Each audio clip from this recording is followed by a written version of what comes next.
Hi everyone, welcome to another mini video. In today's video, we're going to look at how to support a child or how to manage the behaviours of a child in flight mode. So this might be for a young person or for a child. The same thing is true. So how do we manage that, and what even is flight mode? So this was a requested video. I'm going to go into as much detail about what we can do to help support these children and young people. So first and foremost, what is flight mode? So if you've done our childhood trauma and the brain module, then you'll know that flight mode is one of our survival modes. So we either go into fight, flight or freeze when we feel threatened, attacked, or we feel like things are out of our control, and we go into a survival mode. So fight mode is where we fight back. Flight mode is where we need to get away, and freeze mode is where we just don't know what to do. So let's focus on flight mode. Flight mode generally presents itself when a child or young person is extremely overwhelmed with what's going on. It might be the situation they're in, or it might be their feelings. So flight mode is when they need to get away. So you might experience this as a child running away. Maybe you're talking to them about something, they feel really overwhelmed and they run. It might be they're running around school. It might be that they're absconding and they are leaving and getting off, hiding. It might be that they're in a children's home and that they go missing. It might be that they walk away from you when they're feeling stressed out. So maybe you're having a conversation with them. Maybe you're talking about a behaviour that they've done or a report that they've got, or maybe you're trying to discuss their behaviour with them and it's just getting really overwhelming for them, so they'll just walk away from you. Again, they might be doing that at school or college as well. They might just walk away. It might be that they shut down or switch off. So you might be talking to them and they just look like they're not bothered at all, and actually their brain has decided, I'm not doing this anymore. And so they let you talk, they're not confrontational, but they're also completely avoiding the situation. It might be that avoidance shows up in other ways. So maybe they're struggling with their homework and they decide they're not going to do it. That's flight mode. Or maybe they're in a situation where something's really hard for them. Maybe they're challenging themselves, and it could be anything. You might have taken the young people to do rock climbing and it's hard, so they decide they're not going to do it. That's flight mode. Or maybe things are really tricky in a friendship group and so they just walk off and say, I'm not playing with you, don't want to be a friend. That's flight mode. So really it's whenever they want to get away from the really difficult feeling or the really difficult situation. And it's always about how they feel. It always comes down to the feeling being so big that it's overwhelming. And children have learned to do this. So whether you've got a child who's 16, 17, or whether you've got a child who's 5 or 6, children have learned to do this because of their experiences outside of your environment. So maybe when they were in care, maybe when they were in their own family, before they were taken into care, and this is the way they protected themselves. It was better for them to walk away or to run away or to get away when they felt really unsafe. So maybe mum and dad were really volatile, maybe they swore a lot, maybe they got drunk and they got violent. So flight mode helped them because they could just get away from the situation and go and hide.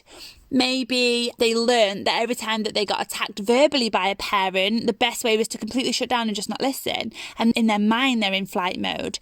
Or maybe they realise that every time things are tricky and challenging, it makes them feel disempowered because every single time something's been challenging before, it's defeated them. It's made them feel not good enough. It's made them feel like they're not worthy. So now they don't want to do challenges. They don't want to try something that's hard because they're going to fail. That's how they imagine it. That's what they perceive it to be because of their experiences before that. So children in flight mode can often be quite difficult because actually, you imagine you're having a conversation with a young person and the next minute they get up and walk away. What's that going to do to you? Very often it's going to trigger your fight, flight, freeze. It's going to trigger your responses and you're going to get angry and you're going to get stressed. So you might meet the child with anger. Come back here, don't walk away from me. Where the hell do you think you're going? Or you might follow them. They might run out the room. Well, if they're 7, you might follow them and try and go and make sure they're okay. But they experience that as even more threat, so they run even more. Or you might have a young person who's left the home and has gone missing for a day and, you're angry, you're really frustrated, they promised you they wouldn't leave and they've left again. And that has really made you frustrated. So when they come back, you're angry at them. Where the hell have you been? Why did you go again? You told me you weren't going to go. I've been really worried. And it's all from a place of concern, but actually that's going to make the child go even more into flight mode. So what can you do? The best thing for you to do, first and foremost, is to acknowledge that they need to be in flight mode right now. We all have that response. Whether you go into fight, flight, freeze or not, you know that when you're in fight mode and you're really angry, you just need to process it. When you're in flight mode and you just want to be in your room on your own, you need to have somebody respect that that's how you cope. And if you give them that time and that space to just be in fight, flight, freeze for a minute and then let them calm down enough, then that's going to help you to be more connected to them rather than trying to challenge them while they're in flight mode. So if your young person or your child has ran off to slam the door, then going upstairs, banging on the door, asking them to open the door is only going to make it worse. It's only going to make them go even more into flight mode. They might even get into fight mode and start shouting and getting aggressive and getting really angry because they feel even more attacked. So it's about acknowledging that they're only in flight mode because they feel attacked and threatened. And the only way they can come out of it is if they feel less threatened. And that happens on a big level and on a low level. It might just be they're struggling with their homework and they don't want to do it. And they've walked away and they've gone and put the telly on. And you're thinking, no, you can't watch the TV. It's time to do your homework.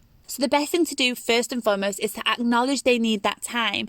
Although it looks rude, it's actually a way for them to cope. It's their brain's way of helping them to feel a little bit safer and not acknowledge what's been really difficult. Your best bet is to go and help them with that. So help them through that. Now, it might be that you've got to leave them. So leave them for 5 minutes in their bedroom or, leave them for 5 minutes watching the TV, whatever it might be. And then when you can see they're visibly calmer, you need to go in and help them with that. And it is about helping them with that. It's not about challenging them. So be reflective. As always, use your reflective language. You might go in and you might say, Sally, you're really struggling with that homework and you're feeling really overwhelmed. You feel like it's really difficult and you just want to give up. Or Abdul, you ran up to your bedroom and locked the door because you don't want to speak to me right now because you're feeling really angry, you're feeling really frustrated and you feel like I don't understand. So whatever it is, whatever the situation is, again, it might be a young person who's left the home. So what you might be saying to that young person is, okay, Timmy, you were feeling really frustrated, really overwhelmed. You felt like nothing was really working out. You just needed to get away. And so you left for the day. And then you might say, that's your only way of dealing with it. When you're really, really stressed out, the only way that you feel like you've got some control is to leave the house. And then he might say, yeah, it is. And then you've got an opening there to have a conversation. Or he might say, no, that's not what I do. And then you can just go, okay, it seems that way. And then at least then they've got that message. They've got something going in that's giving them insight into their behaviour. And that's really important. We need to give them insight into why they're doing it because you can't stop them doing it. But you can help them to understand why they're doing it. And then maybe they will want to stop it for themselves. At the end of the day, when you're working with children in care, we've got to be able to understand that we're helping them through the process. We're helping them to learn how to manage life for themselves. We aren't going to be able to help stop it. We're not going to be able to change their experiences. And we can't take that pain away. But we can help them understand it and manage it. And that's our job. So be reflective. Let them be in flight mode for a little while if that's what they need. And also, once they've calmed down, so you maybe are quite reflective initially and you might say, okay, Adam, you're walking out the room because you're just feeling really overwhelmed right now. But then Adam's gone and he's up and he's in his bedroom. He's not hearing anything else. So you can't really do much more with your reflections there and then. But maybe when he's calmed down and comes downstairs and he goes, I'm sorry, I don't know why I always do that. Or I didn't mean to do that. I know that I shouldn't have done that. Or even just comes down, maybe doesn't even say anything about it. That's your chance to deepen the reflection. So let's take the homework example. They've left their homework on the table, they've stormed off, you've said a bit of a reflection as they were walking off. Then they come back and they put the TV on. And you might go in and sit down and you might say, you were really overwhelmed by that homework. You struggle with maths quite a bit and you feel like maths is your weak point and that makes you feel like giving up. And then hopefully they'll listen. And what you need to say is there needs to be boundaries, doesn't there? You can't just let them watch TV for the rest of the day. There needs to be boundaries. So then you'll need to say, okay, we're going to turn the telly off.